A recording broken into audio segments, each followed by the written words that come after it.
created in a vacuum. This is happening because of cronyism, crony capitalism. It's akin to fascism when the government, who's supposed to be protecting the interests of the people at large, not some of the people, all the people in a republic, then understand that it's fascist. That's what that is, and that's evil, that's wrong, that's immoral, it's unethical, it's unacceptable, it's untenable.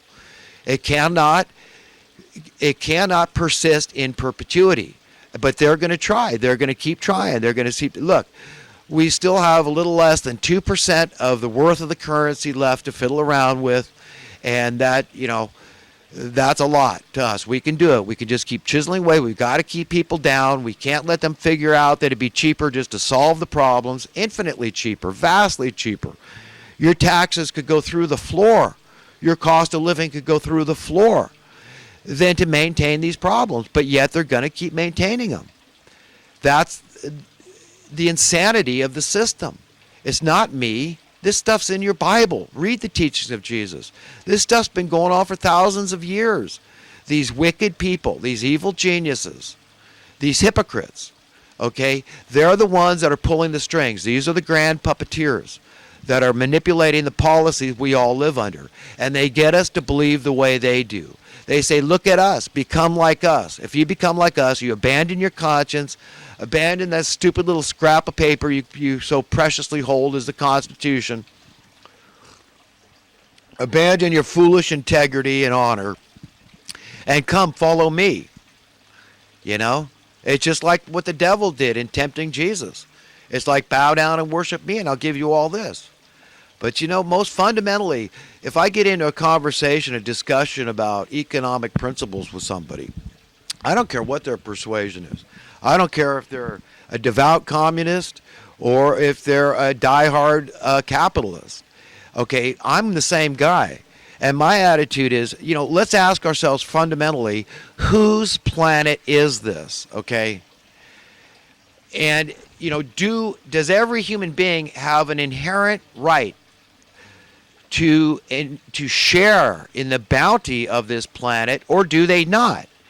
And then if you believe they do not, then you are prescribing, you're on board with the establishment in that regard. You're saying, yeah, we want to rock the boat a little just in our favor, just so the taxes go down for me, so that the worth of my currency goes up, so that I can raise numbers at least fast enough to offset the destruction of the currency on the backside. But you don't understand. It's like this. You can either support a living wage or you support a dying wage. You either pay up front for your hamburger or you're going to pay on the backside a lot more, okay? And it's just going to keep increasing. This is what I mean. If you allow the problem to fester and flourish, you're going to pay a lot more. Just like it costs over $50,000 a year in here in California to keep one single inmate in jail for a year. Who's paying that cost? We're all paying that cost, okay? All of us, not just those people paying the taxes out there. Everybody's picking up that cost. Remember, the poor pay taxes too. And in the sight of God, and it should be in the sight of man, the money that the poor have to pay in taxes and cost of living is worth a lot more, okay? That's just to balance things out so people don't get too high and mighty in their false pride and saying, hey, I'm a lobbyist then, right? I'm a big taxpayer. I'm your constituent. Listen to me, city council.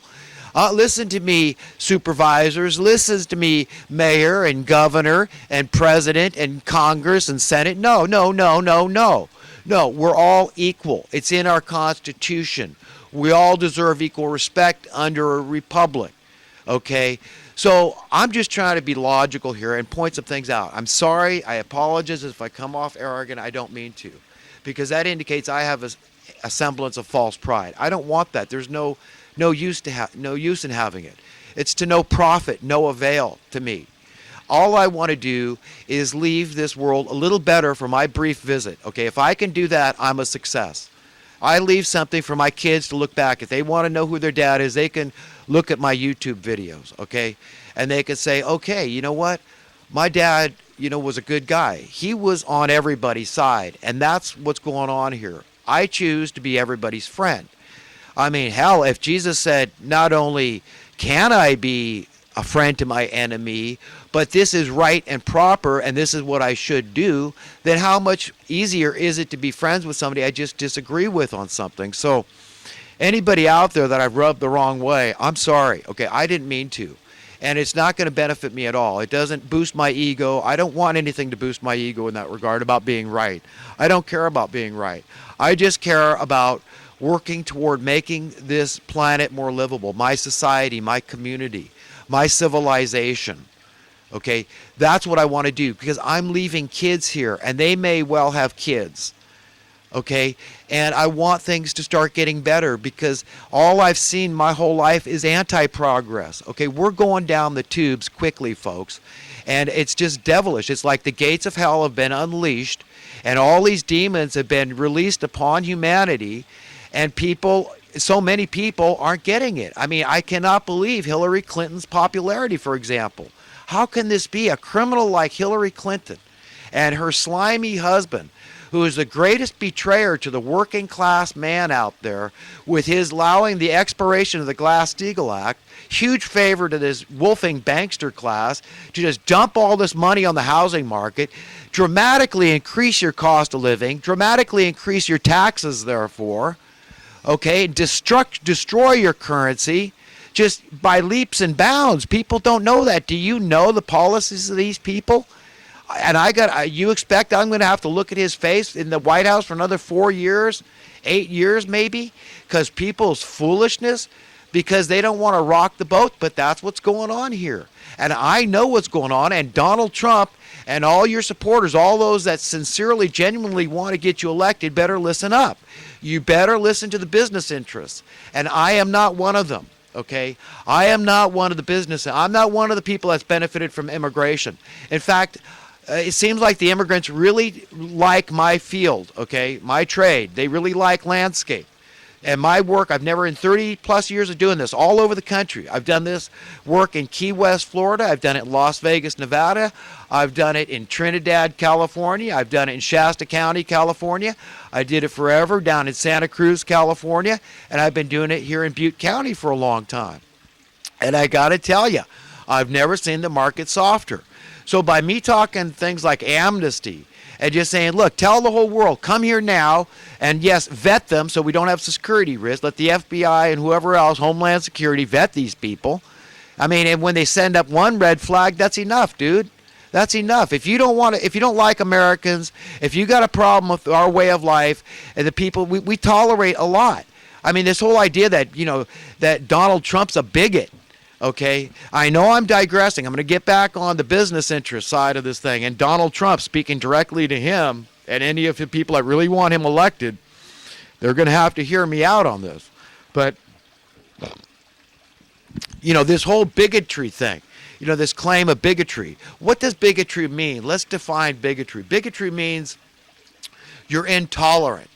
And so basically, it's that you're judgmental, okay?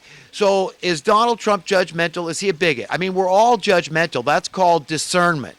That's the euphemistic term for bigotry. So if somebody is discerning and cautious, they could be called a bigot by somebody that wanted to get their own point across. But this is a double-edged sword. Anytime you go bantering